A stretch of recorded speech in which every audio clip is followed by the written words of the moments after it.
Te voy a resumir esta predicación en una sola frase. El ambiente no es omnipotente. Como dicen, repite después de mí. El ambiente no es omnipotente. Es que eso es lo que nos cuenta Jesucristo, con otras palabras, claro está, en el Evangelio de hoy. Dice Cristo, no es lo que viene de fuera lo que hace impuro al hombre, sino lo que sale de su corazón. No es lo de fuera, es decir, el ambiente. Porque es posible que estés en un ambiente sucio y eso no significa que tú tengas que volverte sucio en tu lenguaje, sucio en tu comportamiento, sucio en tus pensamientos. El ambiente no es omnipotente. Santa Catalina de Siena hablaba también de esto. Hay una frase impactante de ella. Enseña esta santa doctora de la Iglesia, ni el demonio, ni criatura alguna puede hacer que tú peques. El pecado no lo produce el demonio, no lo produce. El pecado está en tu voluntad. Lo que puede hacer el demonio, lo que puede hacer el mundo, lo que puede hacer la carne es tentarte. Si estás en un ambiente agresivo, pues vas a tener una fuerte tentación a volverte violento. Si estás en un ambiente de vulgaridad, de obscenidad, un ambiente como hoy suele suceder, hipersexualizado, pues habrá muchas tentaciones que tienen que ver con el mal uso del sexo y del cuerpo. La tentación está afuera, pero es que el problema no es la tentación, el problema es cómo responde uno frente a la tentación. Porque si tú respondes frente a la tentación dejándote llevar, que es lo que Catalina de Siena llama, de llevándote por el río, siguiendo el curso del río, el río del mundo, río cenagoso que te va arrastrando, pues llegaste al pecado. Llegaste al pecado. Ahora bien, si llega la tentación, que puede ser incluso muy fuerte, y tú, con tu voluntad bien apoyada en Dios, y seguramente suplicando el auxilio divino, resistes a la tentación, lo que hubiera sido una desgracia se convierte en cambio en mérito, se convierte en crecimiento, se convierte en fortaleza, se convierte en victoria. Entonces, dejemos de justificar nuestro comportamiento con el ambiente en el que nos encontramos.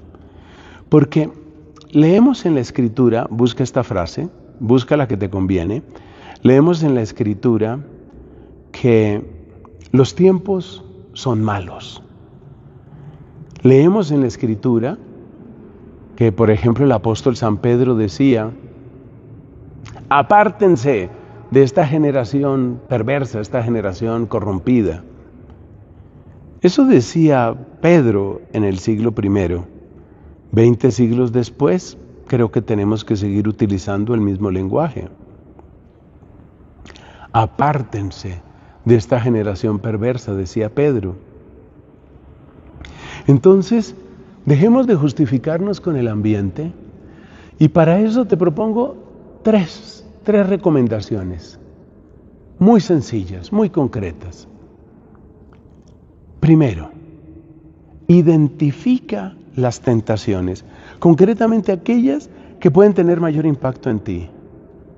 Por algo, San Ignacio de Loyola nos hablaba de que tuviéramos bien presente cuál puede ser nuestro pecado dominante, por dónde sueles caer, que es al mismo tiempo mirar hacia afuera, qué tipo de tentaciones llegan, y mirar hacia adentro, por dónde están mis debilidades. Mira hacia afuera y hacia adentro. Ten presente lo de fuera y lo de dentro. Esto es como llegar a una casa nueva, en un lugar que no sabes cómo está, y empezar a revisar. Oye, esta ventana, cuidado con esto. Esta puerta no está cerrando bien. Esta cerradura no sirve. Eso es lo primero. Es una actitud de vigilancia. Segundo, es necesaria la oración. No nos vamos a fiar solo de nuestras propias fuerzas. Bien le decía el Señor a San Pablo, te basta mi gracia. Esa fuerza transformante, poderosa de Dios, que Él da como regalo, eso es maravilloso. Y eso Dios lo da. Entonces hay que orar, por supuesto que hay que orar. Eso tenemos que tenerlo claro. Hay que pedir el auxilio del Señor. Y el Señor es generoso. De hecho, Él no se deja ganar en generosidad. El Señor es generoso. Entonces vamos a recibir ese auxilio, pero para recibirlo vamos a pedirlo en primer lugar. La tercera recomendación está en que Cristo nos dice que tenemos que mirar nuestro propio corazón. Y aquí yo quiero apelar a la sabiduría de un anciano sacerdote con el que me confesé alguna vez y que me decía, mira, para librarte de malas palabras, llénate de buenas palabras. Para librarte de malos pensamientos, llénate de buenos pensamientos. Para no perder el tiempo con las malas obras, llena tu tiempo con buenas obras. Esa es la tercera recomendación. Es decir, no tomes una actitud pasiva, simplemente a ver qué me da la vida, a ver qué me da el mundo, a ver aquí cómo son las cosas. No te quedes pasivo. Toma una actitud activa, una actitud constructiva. ¿Cuál es el bien que yo puedo construir aquí? ¿Cuál es la manera correcta como puedo utilizar mi tiempo? ¿Cuál es el paso que yo puedo dar? Eso es lo que marca una diferencia. Esas son las recomendaciones. Primero la vigilancia, luego la oración y luego acción. Acción. Actúa. Haz algo positivo. Haz algo que marca una diferencia.